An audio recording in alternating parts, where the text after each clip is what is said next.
পৃথিবীতে দুইটা খাবার যেটা পানি এবং খাদ্য উভয়টার অভাব পূরণ করে, বলেন তো কি? জমজমের পানি। আর একটা কি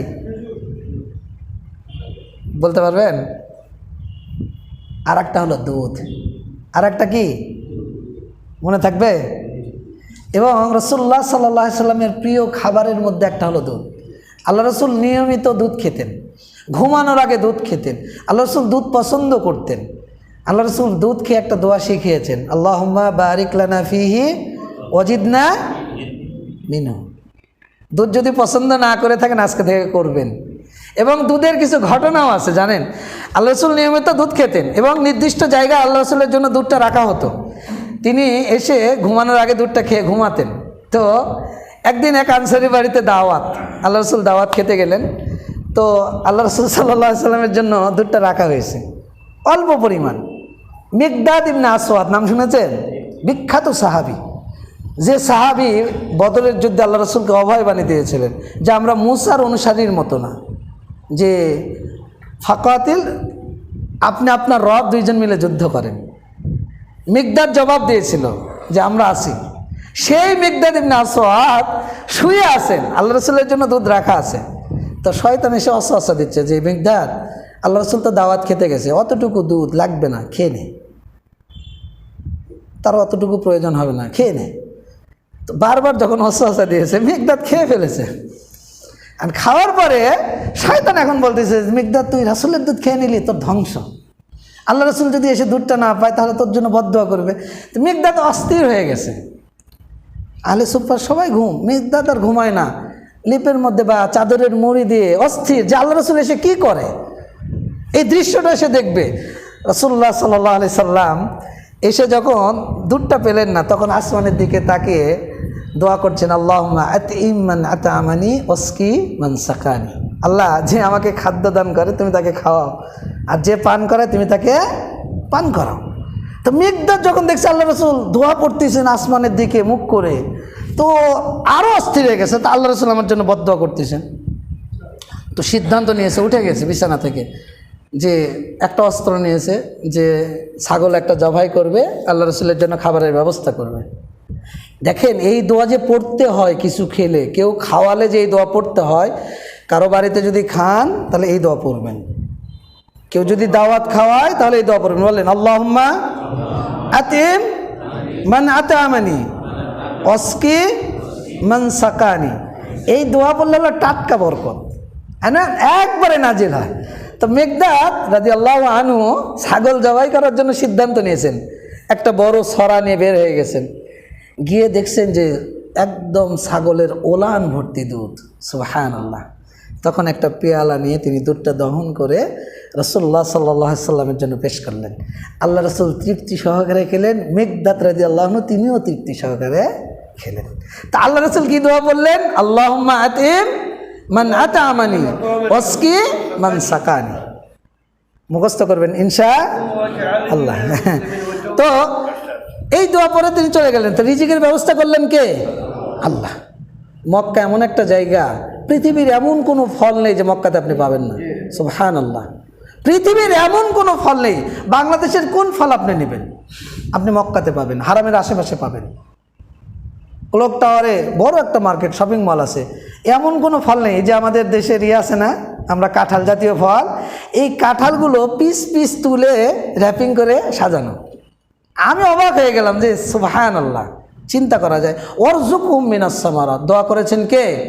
ইব্রাহিম আলাইহিস সালাম। ওই যে পানি আসলো, মা হাজেরা চতুর্দিকে বাঁধ বেঁধে দিলেন। রাসূল সাল্লাল্লাহু আলাইহি সাল্লাম বলছেন যে আল্লাহ উম্মে ইসমাইলের মায়ের প্রতি রহম করুন। যদি ইসমাইলের মা হাজেরা যদি চতুর্দিকে বাঁধ বেঁধে না দিতেন তাহলে নাহরান মাইনান, এটা একটা প্রকাশ্য নহর, ঝর্ণাতে রূপান্তরিত হয়ে যেত। সুবহানাল্লাহ। চলে গেলেন। যখন সন্তান একটু বড় হওয়া শুরু হলো, ফালাম্মা বালাগা মাহুস সায়া, চলার মতো বয়স হলো, 11, 12, 13 মুফাসসিরগণ এক একটা বর্ণনা করেছেন। ফিরে আসলেন, আল্লাহ স্বপ্ন দেখালেন যে ইব্রাহিম তুমি তোমার সন্তানকে কোরবানি করছো। তো ইব্রাহিম আলাইহিস সালাম নিশ্চিত হতে পারলেন না। এই জন্য এই দিনকে বলা ইয়াউমুত তারবিয়া।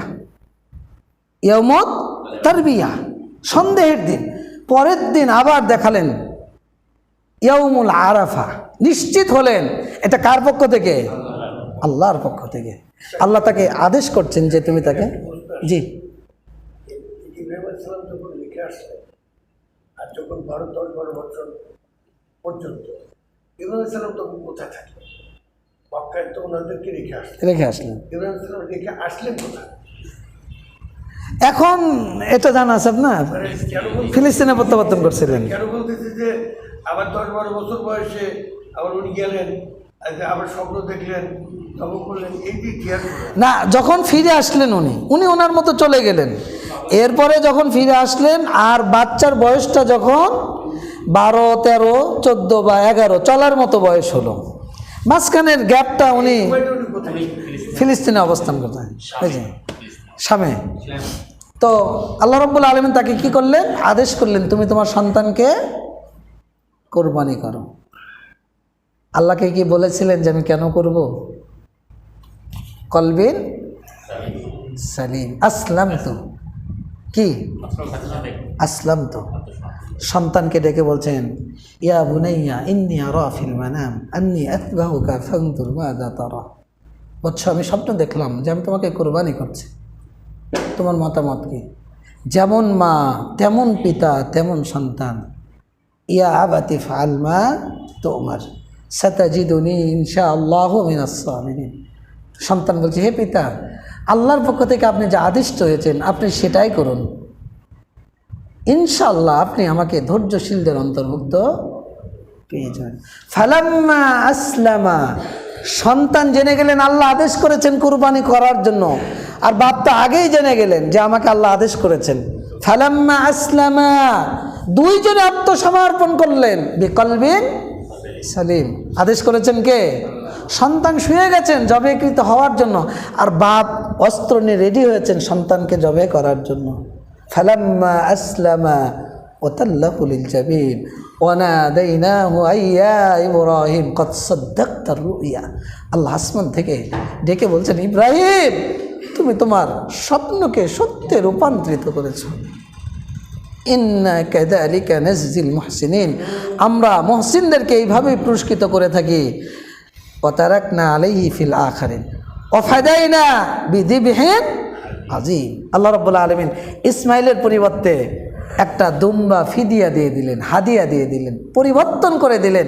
এবং ওয়া তারাকনা আলাইহি ফিল আখিরিন, কিয়ামত পর্যন্ত যত মানুষ আসবে তাদের জন্য ইব্রাহিম আলাইহিস সালামের এই কুরবানি, এই ত্যাগ, বিকলবিন সালিম, এই আত্মসমর্পণকে আল্লাহ কিয়ামত পর্যন্ত জারি রেখে দিলেন। সুবহানাল্লাহ। এটাই হলো ত্যাগ, এটাই হলো আত্মসমর্পণ। বোঝা গেছে? এটাই কি আত্মসমর্পণ। এই জন্য আজান কয়টায়? 8:30। আমি 2 মিনিটের মধ্যে শেষ করে দিচ্ছি, 26 বাজে। তো এটাই কি ত্যাগ। এই যে এখন যারা হজে গিয়েছে, যারা উমরা করে, হজে গিয়ে তাওয়াফ করে, ইব্রাহিম আলাইহিস সালাম করেছিলেন তাই। হজে গিয়ে জমজমের পানি খায়, ইব্রাহিম আলাইহিস সালাম খেয়েছিলেন তাই। সাফা মারওয়া সাই করে, মা হাজেরা করেছিলেন তাই। এরপরে আরাফায় অবস্থান করে, ইব্রাহিম আলাইহিস সালাম করেছিলেন তাই। মুজদালিফা মিনায় অবস্থান করে, জামরাতে পাথর মারে। কেন? ওই যে কুরবানি করার সময় শয়তান ওয়াসওয়াসা দিয়েছিলেন, এই জন্য সুগরা বুঝতে এবং কুবরাতে পাথর নিক্ষেপ করেন। অর্থাৎ হজের সমস্ত কিছু চেতনাটা কার? ইব্রাহিম আলাইহিস সালাম। এই জন্য আল্লাহ রাব্বুল আলামিন বলে দিলেন, কদ কানাত লাকুম উসওয়াতুন হাসানা ফি ইব্রাহিম ওয়াল্লাযীনা মাআহু। ইব্রাহিম এবং তার পরিবারের মধ্যে তোমাদের জন্য রয়েছে উসওয়াতুন হাসানা, আই আল কুদওয়া, যেটা অনুসরণযোগ্য। লাকাদ কানা লাকুম ফি রাসূলিল্লাহি উসওয়াতুন হাসানা। একটা পরিবার, আরেকজন ব্যক্তি মুহাম্মদ রাসূলুল্লাহ সাল্লাল্লাহু আলাইহি সাল্লাম, এই পরিবার এবং আল্লাহ রাসূল, এই দুইটার ব্যাপারে আল্লাহ বলছেন উসওয়াতুন হাসানা, তোমাদের জন্য রয়েছে অনুসরণীয়, অনুকরণীয় আদর্শ। আমরা চেষ্টা করব ইব্রাহিম আলাইহিস সালামের এই ত্যাগ, ইব্রাহিম আলাইহিস সালামের আত্মসমর্পণ, ইব্রাহিম আলাইহিস সালামের কুরবানি নিজের জীবনে বাস্তবায়ন করার, ইনশাআল্লাহ। তাহলে আমরা প্রকৃত মুসলিম হতে পারবো। এই জন্য আল্লাহ বলছেন, ইয়া আইয়ুহাল্লাযীনা আমানুত্তাকুল্লাহ ওয়া লা তামুতুন্না ইল্লা ওয়া আনতুম মুসলিমুন, আত্মসমর্পণকারী না হয়ে মৃত্যুবরণ। যখন যে আদেশ আসবে টাকনুর নিচে কাপড় হারাম আর পরবো না, মদ নেশা হারাম আর খাবো না, এটাই হলো বিকলবিন